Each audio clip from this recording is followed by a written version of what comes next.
البدع والأهواء، أهل البدع العقائدية وأهل البدع السياسية. نقول بيننا وبينكم السلف، بيننا وبينكم الكتب، كان فيقول البدع بيننا وبينكم.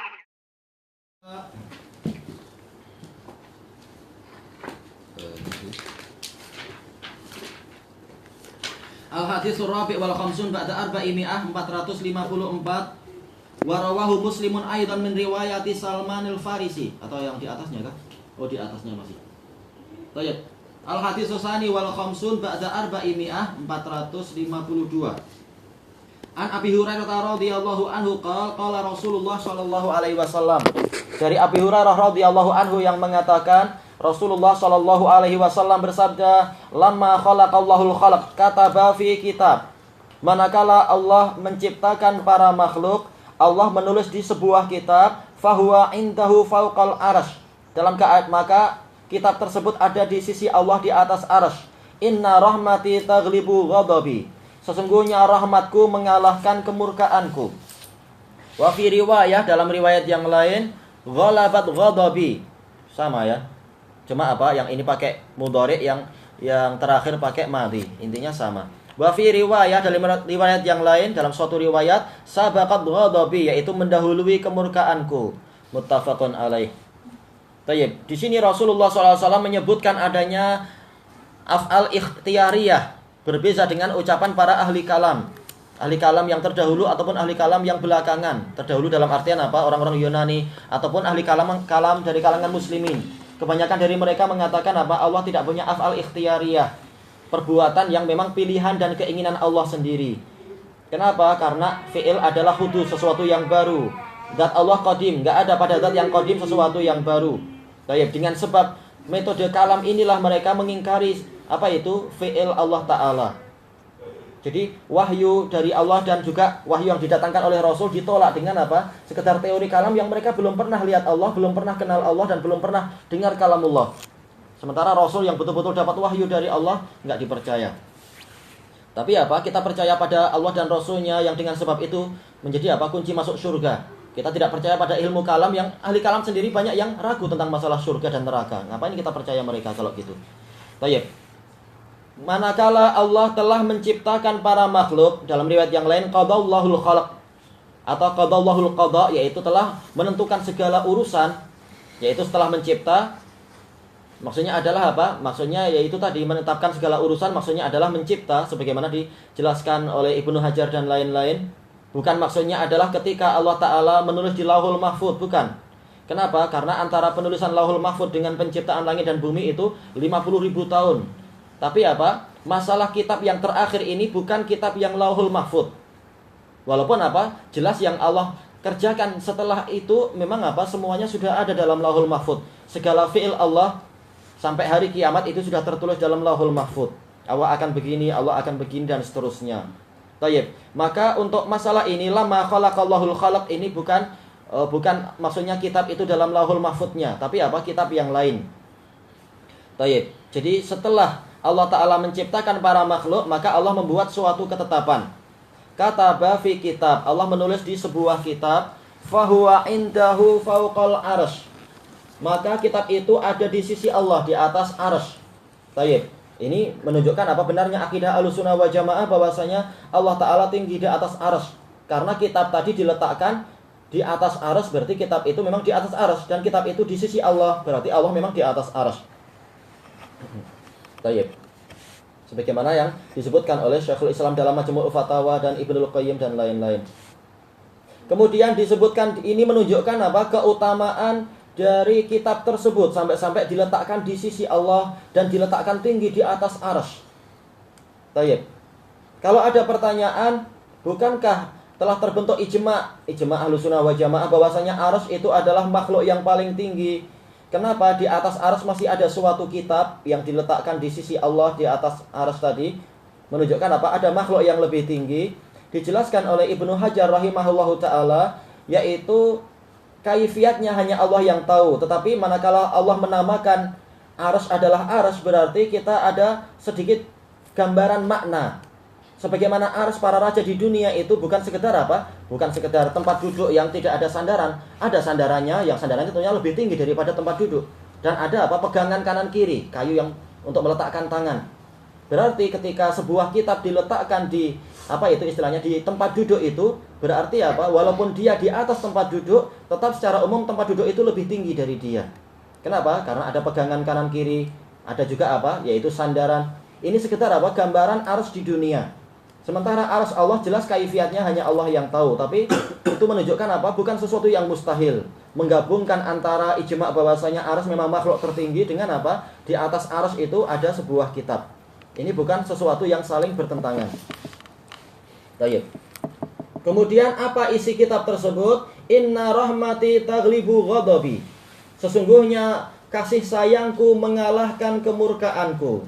Ini menunjukkan bahwasanya Allah memiliki dua sifat di dalam lafaz tadi, yaitu apa? Sifatul rahmah dan sifatul ghadab. Baik, dan dua-duanya adalah hak.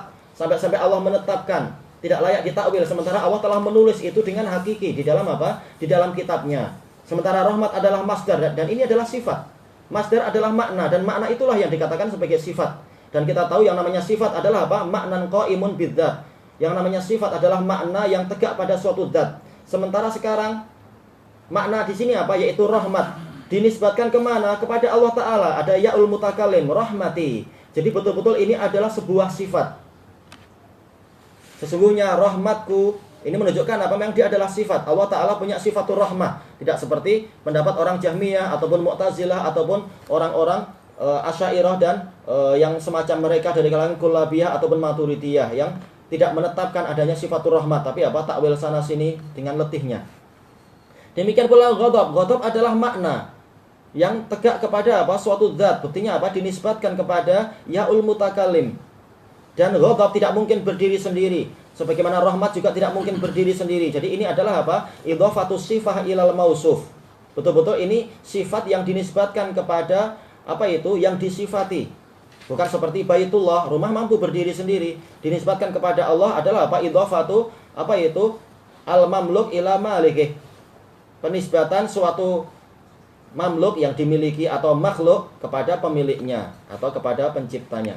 Sementara rahmat dan ghadab ini adalah sifat. Tidak mungkin dia mampu berdiri sendiri. Dia adalah makna. Tapi menunjukkan Allah Ta'ala punya sifat rahmat dan Allah Ta'ala punya sifat ghadab. Tapi tidak seperti rahmatnya makhluk dan tidak seperti kemurkaan makhluk. Tayyib. Buktinya apa? Orang penyayang kalau dia marah boleh jadi apa? Kemarahannya itu akan mengalahkan kasih sayang dia. Karena apa? Manusia memang apa? Makhluk yang lemah. Senang untuk apa? Terpengaruh dan kemudian terkalahkan oleh faktor-faktor yang lain yang datang berikutnya dan seterusnya. Sementara Allah Ta'ala adalah zat yang sempurna. Maka rahmatnya tidak sama dengan rahmat makhluk, kemurkaannya juga tidak apa? Sama dengan kemurkaan makhluk. Tayyib. Dan disebutkan oleh Syekhul Islam dalam Majmu'ul Fatawa, ini menunjukkan bahwasanya sifat Allah itu tatafawat. Sifat Allah itu bertingkat-tingkat. Buktinya apa? Ada yang dominan dan ada yang kalah. Yaitu apa? Allah Ta'ala menjadikan rahmat dialah yang dominan, mengalahkan kemurkaan. Dan inilah yang diinginkan di dalam bab ini, yaitu apa? Adanya roja. Walaupun dosa kita banyak, walaupun kita sering membuat Allah murka, tetapi apa? Jangan putus asa dari rahmat Allah. Allah akan mengampuni dosa semuanya asalkan orang mau bertobat. Sesungguhnya Allah Maha Pengampun lagi Maha Penyayang. Orang yang sudah membunuh 100 orang saja masih apa? Allah Ta'ala masih mengasihani dia ketika Allah tahu tentang keikhlasan hati dia dan ketulusan untuk taubat. Kita alhamdulillah walaupun sebanyak apapun dosa kita, insya Allah nggak sampai membunuh 100, bicara kan 100 orang, paling 100 ekor nyamuk aja kita ini. Maka apa? Lebih layak untuk kita jangan putus asa dari rahmat Allah, putus asa untuk Allah nggak akan memperbaiki keadaan kita, jangan. Masih ada kemungkinan dan ada harapan besar Allah akan menolong kita dan memperbaiki kita dan seterusnya dan seterusnya. Yang penting apa? Selalu memupuk harapan dan usaha. Baik. Dan dalil-dalil tentang masalah ini ada beberapa. Seperti apa? Ketika disebutkan Rasulullah SAW bertanya kepada Abu Darda, kepada Ubay bin Ka'ab, apa itu? Ayu ayatin fi kitabillahi indaka a'zam. Ayat apa dalam kitabullah menurutmu yang paling agung? Dia mengatakan apa? Allahu la ilaha illa huwal hayyul qayyum. Padahal apa? Kitabullah semuanya adalah kalamullah, sifat. Tapi apa? Ternyata dia bertingkat-tingkat. Demikian pula apa? Qul huwallahu ahad ta'dilu sulusal Qur'an. Qul huwallahu ahad itu setara dengan sepertiga Quran. Menunjukkan apa? Bahwasanya memang sifat Allah itu bertingkat-tingkat. Sebagaimana firman Allah Ta'ala dalam hadits qudsi, apa itu? Al-izzu izari wal kibriya'u ridai. Keperkasaan adalah kain sarungku, kain pelikat. Sementara kebesaran adalah al-izzu izari wal kibriya'u ridai, dan kebesaran adalah selendangku. Kata Syekhul Islam jelas bahwasanya di dalam kehidupan sehari-hari yang namanya selendang itu derajatnya lebih tinggi daripada kain sarung. Walaupun kain sarung itu lebih wajib karena menutup aurat. Tapi dari sisi kebiasaan sehari-hari orang Arab, yang dipakai di atas itu lebih mulia daripada yang dipakai di bawah. Apalagi seringnya yang di atas itu mampu menutupi yang di bawah. Baik, terutama kalau bukan selendang tentunya. Yaitu mungkin jubah atau gamis yang panjang dan semacam itu. Intinya adalah bahwasanya sifat itu memang bertingkat-tingkat. Baik, disebutkan oleh Imam Ibnul Qayyim rahimahullah taala di dalam kitab beliau yaitu Bada'iul Fawaid, ini menunjukkan kabar yang sangat menggembirakan. Allah tidak sekedar berfirman yang sederhana, rahmatku mengalahkan kemurkaanku, tapi dengan taukid, yaitu inna. Dan juga ada taukid lain, yaitu kataba kitaban atau kataba fi kitabin. Kataba itu adalah betul-betul sampai menetapkan, bukan hanya bicara, bahkan ditulis. Sementara apa yang Allah tulis itu adalah sesuatu yang sangat pasti, sampai tingkat ditulis. Sebagaimana perjanjian sehari-hari, kalau nggak ditulis itu tidak terlalu kuat. Tapi kalau sudah sampai ditulis, apalagi ada copnya, maka ini adalah betul-betul penguat yang sangat kuat sekali. Apalagi diperkuat lagi ketetapan ini, yaitu Allah Ta'ala menjadikan ketetapan ini terpelihara sangat bagus di atas arsy-Nya. Menunjukkan betul-betul ini adalah kabar gembira yang sangat pasti, bahwasanya rahmat Allah itu mengalahkan kemurkaannya. Baik. Dan ini adalah sesuatu yang sangat bagus.